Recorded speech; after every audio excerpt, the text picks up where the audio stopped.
Ya ini miniatur ini sudah dibuat cerita oleh orang-orang yang berkepentingan untuk ngasih label bahwa Putra Minang menjadi anak durhaka. Semesta yang kala itu berkuasa di air manis, pantai air manis ini memberikan pelajaran kepada kapal asing yang ibaratnya kurang baik, kurang berbudi, dan mungkin sumpah serapahnya kurang baik. Jadi mungkin ya memaki-maki atau apalah gitu, tidak sesuai yang mereka harapkan, yang dia inginkan. Ya akhirnya terjadilah pergolakan di antara hamba-hamba Allah yang punya kuasa alam yang berbeda kala itu. Kemudian inilah terjadi menjadi prasasti seperti ini.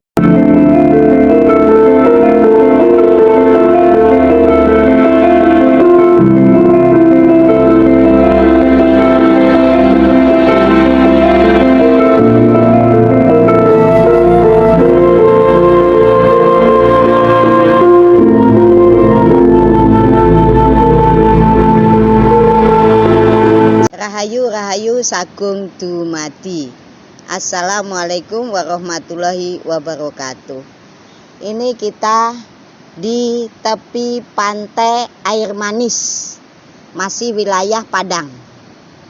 Jadi saya duduk ini di sebuah cerita rakyat Minang, yaitu di kapal Malin Kundang, yang sejarahnya Malin Kundang itu anak yang kurang berbakti atau tidak berbakti atau disebut anak durhaka kepada orang tuanya. Nah ini nanti saya ceritakan.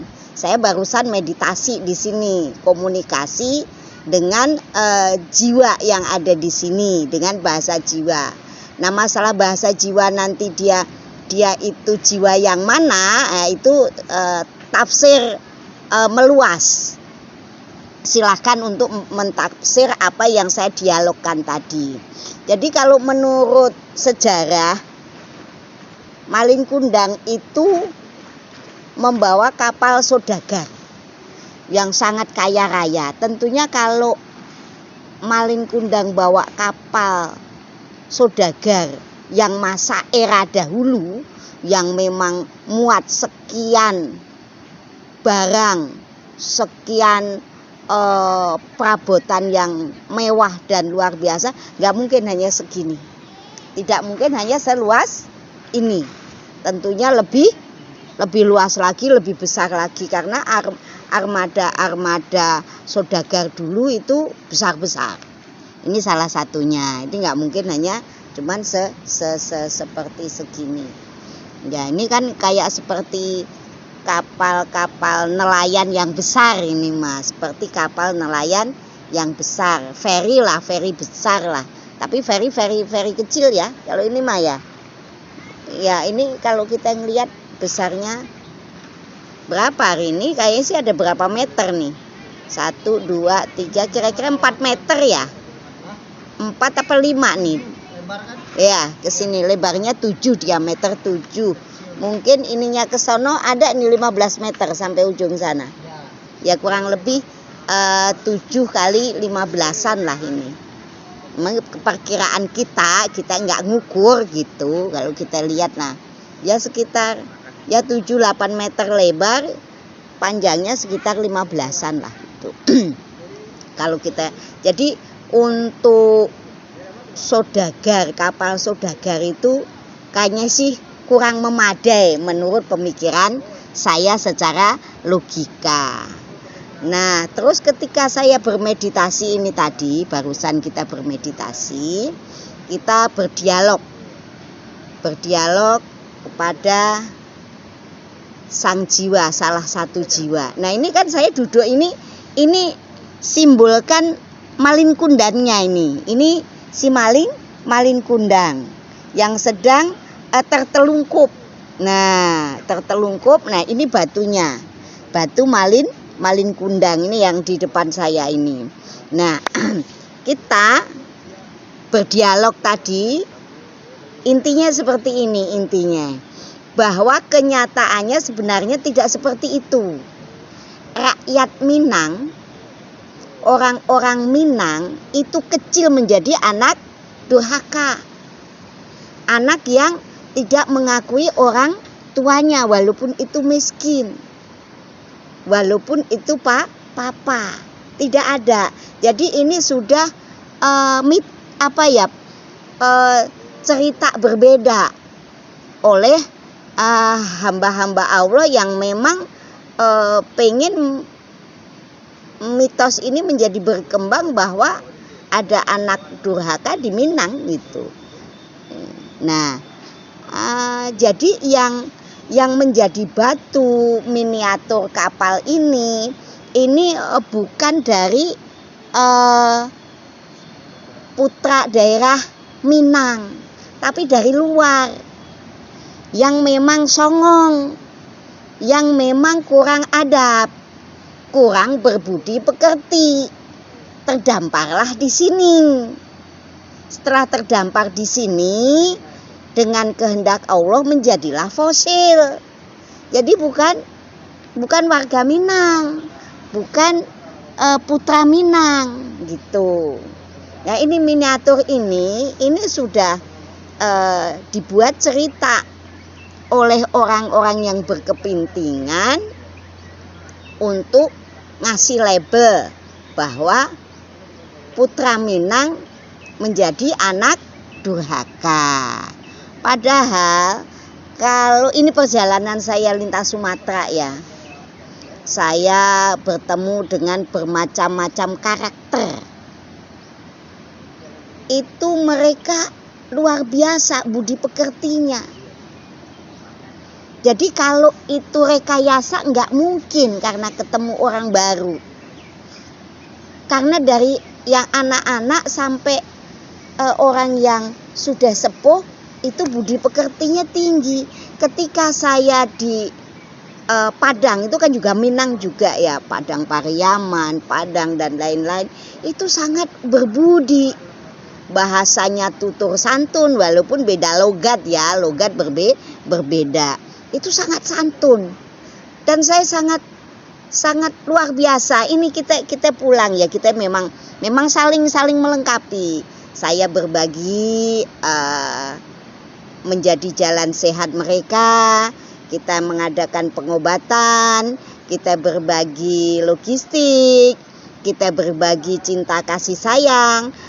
Mereka Masya Allah, ada yang bawain pohon pinangnya, ada yang pisang emas.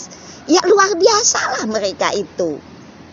Sangat luar biasa, rasa bersyukurnya, kita saling cinta kasih sayang itu tinggi.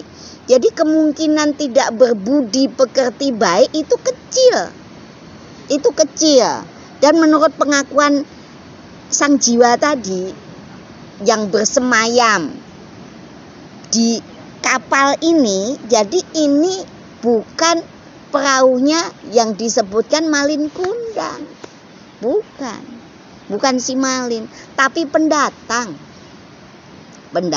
yang songong, kemudian alam tidak menerima, akhirnya ya mereka terkubur di sini dengan segala daya upayanya untuk hal-hal yang negatif. Akhirnya penghuni makhluk dulu kan belum ramai seperti ini menurut cerita, jadi memang masih rawan. Kekuasaan tertinggi masih dipegang oleh jiwa-jiwa yang menguasai hutan dan lautan di pantai air manis ini. Jadi seperti itulah yang kita dapatkan. Jadi untuk cerita malin kundang ini mungkin nanti ada kontroversi, tapi memang saya barusan bermeditasi, berbincang dengan sang jiwa yang ada di sini, ya seperti itu. Jadi yang durhaka, yang menjadi prasasti batu kapal ini bukan putra Minang, tapi pendatang yang kurang berbudi dengan alam pantai air manis yang ada di masuk Padang ya, ini ya masih masuk wilayah Padang ini. Jadi luar biasa. Kita jangan menghukumi bahwa cerita ini untuk simbol tuh anak durhaka jadi batu, begitu bukan. Tapi ini memang bukan putra Minang. Jadi putra-putra Minang, putra-putra Sumatera ini sangat luar biasa budi pekertinya kepada orang tuanya. Yang saya dialogkan tadi seperti itu. Jadi rata-rata mereka sudah diajarkan untuk tangguh, menjadi orang yang berbudi pekerti, walaupun kadang-kadang mereka untuk religi keagamaannya atau keyakinan beragama itu belum mumpuni seperti orang yang khusus mempelajari bidang religi keagamaan. Tapi putra-putra Minang, putra-putra yang berbudi pekerti luhur, itu yang kita ambil kesimpulan dari bincang-bincang ketika kita berupaya bermeditasi dan berkomunikasi dengan bahasa jiwa, dengan sang jiwa yang ada di kapal miniatur ya, kapal Malin Kundang. Nah, itu seperti itu yang kita dapatkan. Jadi ini kapal dari luar yang kurang berbudi pekerti, akhirnya semesta yang kala itu berkuasa di air manis, pantai air manis ini memberikan pelajaran kepada kapal asing yang ibaratnya kurang baik, kurang berbudi, dan mungkin sumpah serapahnya kurang baik. Jadi mungkin ya memaki-maki atau apalah gitu, tidak sesuai yang mereka harapkan, yang dia inginkan. Ya akhirnya terjadilah pergolakan di antara hamba-hamba Allah yang punya kuasa alam yang berbeda kala itu. Kemudian inilah terjadi menjadi prasasti seperti ini, menjadi fosil ya, fosil batu seperti ini. Nah segitu sekelumit cerita kita di pantai air manis, dan kita berada di kapal yang kurang berbudi pekerti luhur dengan tempat yang baru mereka datangi. Ibaratnya enggak kulon nuwun gitu, enggak permisi, enggak apa gitu. Main akan mengambil sesuatu yang dia butuhkan sesuai dengan kemauannya. Nah itu seperti itu dialog tadi, kita berbincang-bincang dengan hamba Allah yang bisa kita komunikasikan dengan bahasa jiwa yang ada di kapal Malin Kundang yang sudah menjadi legenda Nusantara. Ternyata memang yang saya dialogkan seperti itu. Ya lebih dan kurangnya mungkin masing-masing punya sudut pandang berbeda. Kita hamba Allah yang lemah, yang tidak berdaya, mencoba berkomunikasi dengan sang jiwa yang memang tinggal di sini, ada di kapal ini. Kapal iya emang di sini, bukan di mana-mana, bukan di laut sono, memang di sini. Apalagi ini depan saya ini yang disinyalirkan ininya Malin Kundangnya ini gitu. Dan ini semuanya memang bukan putra Minang, pendatang yang kurang berbudi pekerti luhur, tidak mendapatkan apa yang mereka inginkan, mereka mencoba tidak berbudi atau merusak. Nah, itu seperti itu. Ini yang saya bincang-bincangkan. Jadi saya yakin bukan Putra Minang durhaka, tapi Putra Minang sangat berbudi pekerti dan luar biasa pengabdian kepada keluarganya, bangsa dan negaranya. Saya rasa cukup. Wassalamualaikum warahmatullahi wabarakatuh. Rahayu rahayu sagung dumadi.